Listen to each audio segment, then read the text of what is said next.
এই বিএনপির লোকজন যারা আজকে গুন্ডামি মাস্তানি করতেছে এরাই কিন্তু ধান খেতে পাট খেতে গত 16 বছর ছিল। বিএনপির একাংশ নেতা কর্মীরা যে নব্য আওয়ামী ফ্যাসিবাদ হয়ে উঠতেছে সেইটা জনাব তারেক রহমান আপনাকে হুঁশিয়ার করছি, আপনাকে সতর্ক করছি। বাংলাদেশে এই ভয়ের রাজনীতি মুক্ত একটা জায়গা আমরা তৈরি করতে চাই। এখন পর্যন্ত আমরা যে সিট পেয়েছি গণভোটের সংখ্যার থেকে এমপি হওয়ার ভোটের সংখ্যা অনেক বেশি। আমরা ইতিমধ্যে দুই জায়গাতেই আমাদের সেন্টার বেস তালিকা চেয়েছি, এই জন্য স্পেসিফিকলি এটা বলছি না, তবে গণভোটের সংখ্যা কম, মূল ভোট অনেক বেশি। আপনারা জানেন ভোট একসাথে দুইটা দিতে হয়েছে। সো আলটিমেটলি গণভোট কম হওয়া আর সাদা ব্যালটের ভোট বেশি হওয়া মানে এখানে ভোট জালিয়াতি হয়েছে, এখানে ব্যালট স্টাফিং হয়েছে।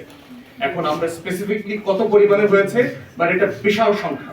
এক উপজেলাতেই এটা আমরা দেখতে পাচ্ছি, আমি যে মার্জিনে হেরেছি সেই মার্জিনের কাছাকাছি একটা সংখ্যা। তো এই লেভেলের চট দখলের নির্বাচনের নাটক যেগুলো ধরেন আমি আশঙ্কা আকারে আপনাদেরকে এর আগে বলেছি যে, এবং রিপিটেডলি বলেছি, আমার অফিস যেদিন আপনার ভাঙচুর করলো বিএনপি নেতারা তার পরের দিন তার আগের দিন আপনাদের সাথে আমরা মত বিনিময় করেছি।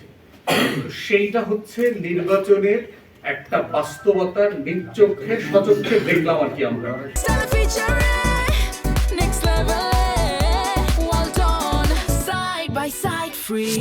আমরা এমনও ধরেছি যে কেন্দ্রে যাওয়ার পথে যে ভোটার স্লিপটা দেয় না, স্লিপের সাথে টাকা দিয়ে দিচ্ছে। ভোট কেন্দ্রে ভিতরে যেটা মানে কালো পর্দা দিয়ে ঢাকা, সেখানে লোক দাঁড়ায় আছে, 2 জন 3 জন 4 জন মিলে দাঁড়ায় আছে। কোথাও কোথাও দেখেছি ওই পর্দাটাই নাই।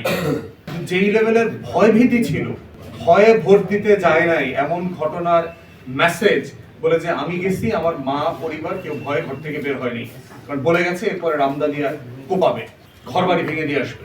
হাজার হাজার নেতা কর্মীরা এলাকা ছাড়া এখন পলাতক জীবনযাপন করছে। সেই চিত্রটাই আজকে আপনাদের সাথে শেয়ার করা হচ্ছে। আমার ভোটের দিনের চিত্রের কিছু অংশ বললাম আর কি।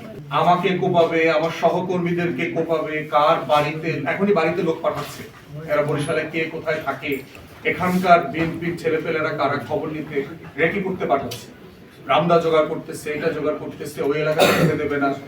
মানে 100-র উপরে ঘটনা ঘটেছে, আপনার রক্তাক্ত হয়েছে। এবং এই যারা রক্তাক্ত হয়েছে কেউ সাক্ষী দিতে জিডি করতে রাজি হচ্ছে না। তাহলে আপনি ভয়ের লেভেলটা চিন্তা করেন। আমি যে ওনাদেরকে নিয়ে এটা নিয়ে মামলাতে যাব, ফাইট করব, প্রশাসনের সাথে ফাইট করব, সেই লেভেলের বাস্তবতা কিন্তু এলাকাতে নাই।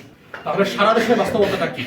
তাহলে বিএনপির একাংশ নেতা কর্মীরা যে নব্য আওয়ামী ফ্যাসিবাদ হয়ে উঠতেছে সেইটা জনাব তারেক রহমান আপনাকে হুঁশিয়ার করছি, আপনাকে সতর্ক করছি। আপনি যদি সত্যিই বাংলাদেশ চালাইতে চান, নেতৃত্ব দিতে চান, আপনার এই নব্য আওয়ামী ফ্যাসিবাদ আপনার দলের ভিতরে যারা হচ্ছে তাদেরকে যদি নিয়ন্ত্রণ করতে না পারেন, তাহলে আপনি সিভিয়ারলি ফেল করবেন এবং আপনার পতন আওয়ামী লীগের হাসিনার থেকেও খারাপ পতন হবে সামনের দিনগুলোতে। আমরা এই ধরনের সিচুয়েশনে 61,000 ভোট পাইছি। আপনারা শুধু বিবেচনা করে দেখেন যেই লেভেলের ভয়, টাকা, লেনদেন এই ক্যাম্পেইন আমাকে করতে হয়েছে। সেইখানে আমরা বোধ করছি যে বাংলাদেশে এই ভয়ের রাজনীতি মুক্ত একটা জায়গা আমরা তৈরি করতে চাই। কেউ কাউকে ভয় দেখিয়ে ভোট দিতে বাধ্য করবে না, ভোট দেওয়ার পরে তার বাড়িতে রামদা পাঠানো হবে না।